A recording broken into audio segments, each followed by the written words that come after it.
I just quit my job to travel the world. Let's talk about it.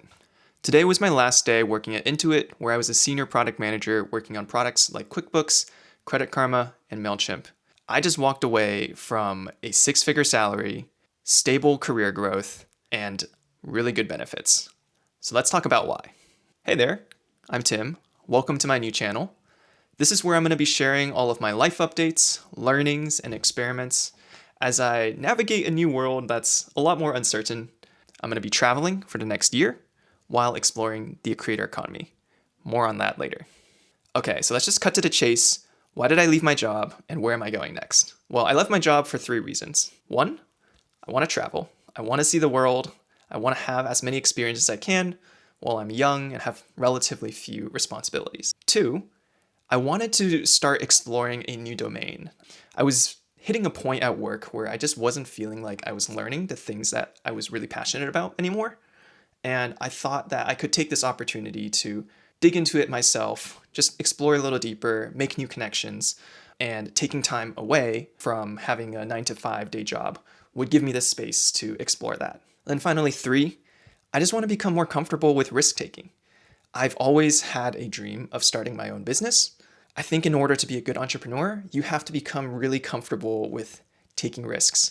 Coming from a more risk-averse background and personality type, I feel like this is a good chance for me to push myself out of my comfort zone, become more comfortable with risk so that I'm willing to make those big bets on myself in the future.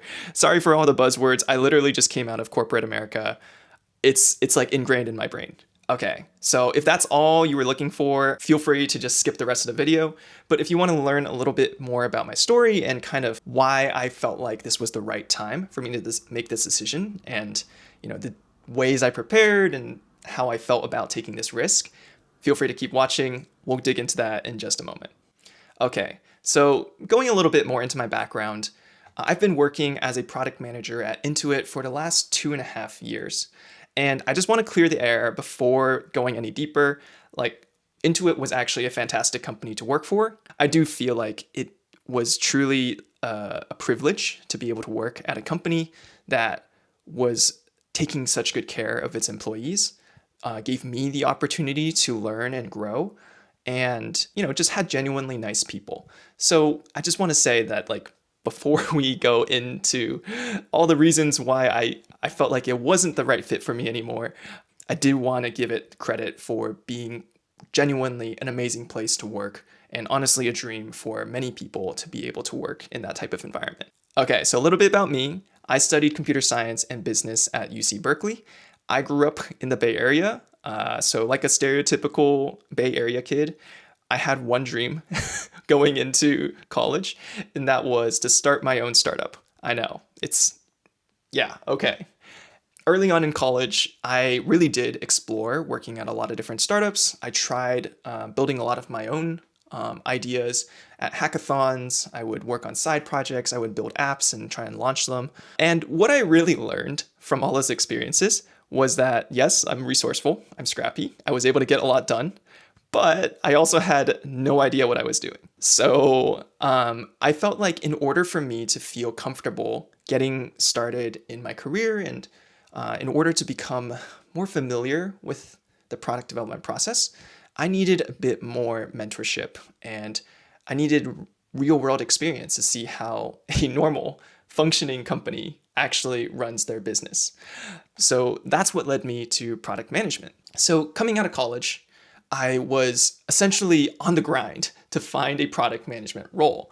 Now, the catch is breaking into product management is hard as fuck, especially if you are early career. After spending months kind of preparing, learning the different interview cases and styles, and also just revising my resume for every single company I was applying for, I ended up getting 5 offers. And of those 5 offers, I ended up getting one of my top picks, which was at Intuit, joining the rotational product management program. So the Intuit RPM program is a 2-year program where you get the chance to work across 3 different teams. My first year, I worked on QuickBooks, where I worked on our sign up and navigation experiences. My second year, I worked at Credit Karma, where I was working on a lot of growth related initiatives. So how do we get as many customers as possible to sign up for our product? And then finally, my third year, I joined MailChimp, where I ended up staying after the program.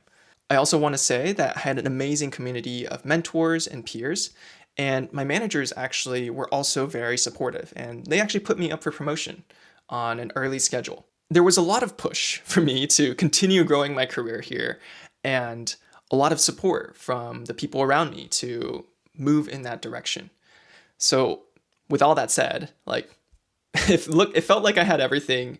Why did I leave? After my first 2 years as a PM, I ended up rolling on to MailChimp for my full-time role. And in the beginning, I was super excited. I had been given a bunch of scope for a brand new problem space. And there was a lot of opportunity for me to help define a strategy and the vision for this new product.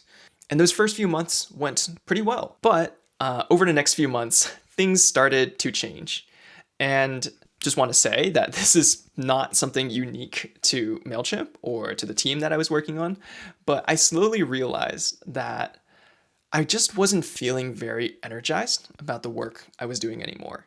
My day-to-day was less spent doing research and talking to customers and brainstorming solutions, and more just trying to convince a bunch of internal stakeholders what was the right thing to do. And when you get to that point, it kind of I don't know. It was very demotivating to me to just kind of spend most of my days in meetings instead of actually working on the problems. And I think this is really just a symptom of working at a large company where you do have to coordinate with so many different people in order to make something happen. Because anytime you change the position of a button on a screen, that might involve 3 or 4 different teams who all kind of have some stake in where that button should go. Like, you moving that button could impact the other team's success metrics, so they would rather you move it into this other place. And people who have built that button are working on a different team, so you have to convince them to work on your button, even though it's not really their priority. It would be conversations like that, and I think it's definitely something that could be resolved with better organization, kind of more clarity on what the company level strategy and vision is. But I think, it's almost inevitable when you reach a certain scale of company. And the second thing that made me take a step back and start thinking about whether or not this was right for me was that I just wasn't learning at the speed that I wanted to learn at anymore. It took a much longer time to ship things than I was hoping, and that meant I didn't have very quick feedback cycles. Relatively simple experiences would just take a long time to actually get out the door. And I'm sure there were things that I could have done to try and speed things along, but I just felt like I was kind of fighting against a wall and I wasn't able to see that impact in real time. And then finally, I was just feeling kind of stuck, like physically stuck. I was living in the suburbs of California. If you are familiar with California suburbs or any suburb in the US, you'll know that they're very car dependent. And in order to do anything, you need to get into a car. And I did not have a car. So I was very reliant on my friends who would drive me around, kind of take me to places. And I just felt like I wasn't getting to see the world as much as I wanted to. At the end of 2024, I was like, okay, I really want to start exploring the world more, kind of get outside of this suburban bubble. And I ended up using a bunch of PTO to go on a 1-month-long backpacking trip in Europe. It was my first time in Europe. I ended up going to France, Netherlands, Czech Republic, Austria, Hungary, Slovenia, and Italy. And I was just bouncing from hostel to hostel, meeting a bunch of people along the way. And it was just such a cool experience. I was learning about new cultures. I was trying new foods. And that just gave me so much energy and inspiration. And by the end of the trip, I was more or less convinced that I wanted to do more of this. So a couple weeks after I came back from that trip, I gave my manager my 2 weeks notice. So I just want to call something out and kind of make this a bit more realistic. I know I've sounded super positive and really excited about this decision up to this point, but I was still scared as shit. I was not rolling into this decision lightheartedly. I actually went through the Tim Ferriss fear setting exercise and kind of just wrote down everything that scared me about this decision. And here's kind of what that looked like. So the first thing that I said I would be afraid of was that I would lose the respect of my network. I just spent my last 2.5 years laying a foundation for my career, and it's in a position that's, well respected. Being a product manager is a very desirable job in the tech world, and it was a big part of my identity. So I felt like, by throwing this away, I was going to disappoint the people in my life, especially my Asian immigrant parents. The second thing I was afraid of is that I wouldn't be able to get a job when I get back, especially a job that's as good as what I had now in terms of the salary, the stock compensation, the benefits, the coworkers. So I was like worried that even if I go on this journey and I come back and I'm a changed person, external circumstances would kind of lead me to just another job doing something somewhat similar, but maybe worse in every way. And I was like, damn, that would really suck. Like, I don't want to have that experience.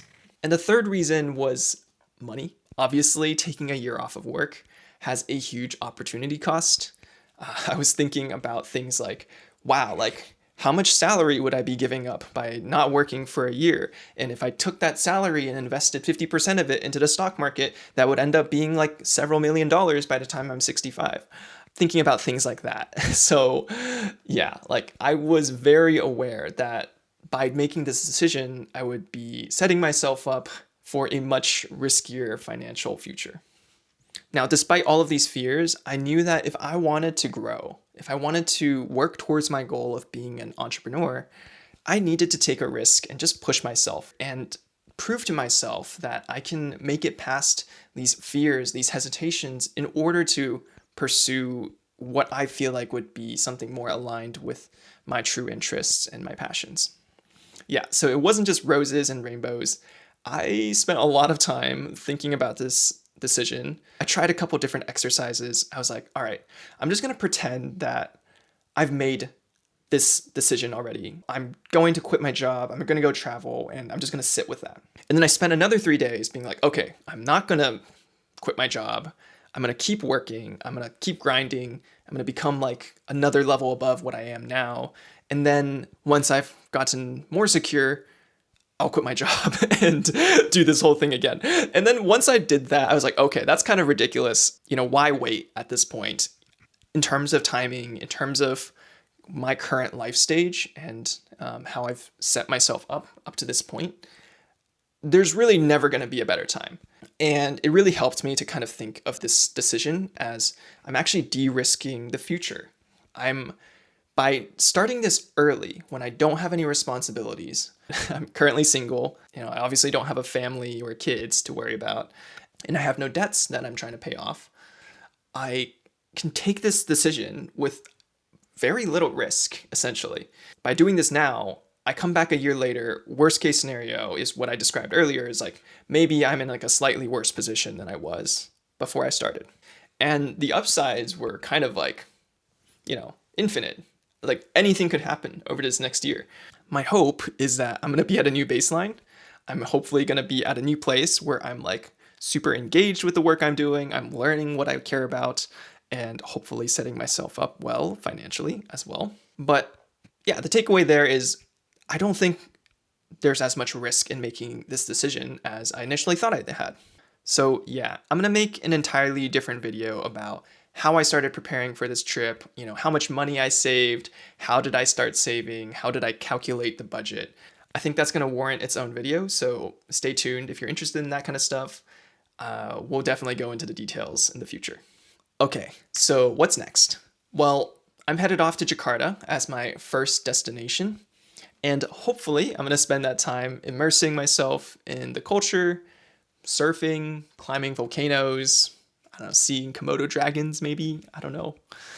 From a career perspective, I'm starting to dive into the creator economy, which you can see right here. This is kind of one of the things I'm doing in order to start doing that. So the creator economy has always fascinated me.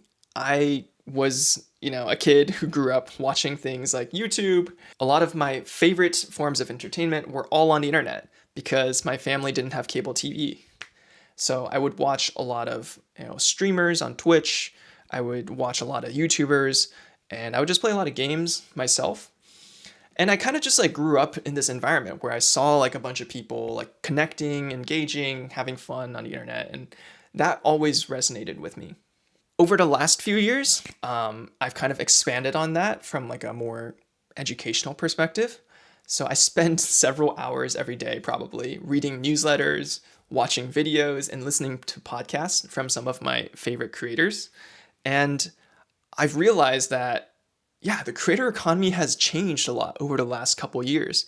People are getting a lot more sophisticated with the type of content they're creating, and they're turning them into real businesses, like sustainable businesses with a business model that involves creating products and services and have sales funnels and marketing.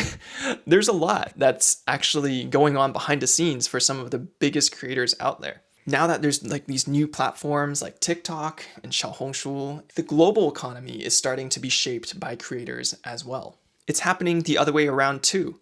Traditional businesses are starting to use more content marketing in order to grow their businesses. Content is awesome because it is cheap, it's scalable, it can be repurposed across different platforms, and it can reach an audience in a way that traditional media never could. By traditional media, I mean like TV ads or newspapers and things like that. Some of the best brands at content marketing are the ones who are kind of like really leaning into internet culture. You have brands like Duolingo, where the whole shtick is that Duo the owl is this like creepy, scary, creature that will kill you if you don't do all of your language lessons. And the internet just eats that up, right? So we're going to see a lot more brands kind of learning how to use the internet, how to create a certain type of image that will resonate with their audience. And the ones who are most skilled at using content will also be the ones who reach the most people, build the biggest customer bases, and make the most money. And just one last thing I want to say on the creator economy is that this is really a space for young people.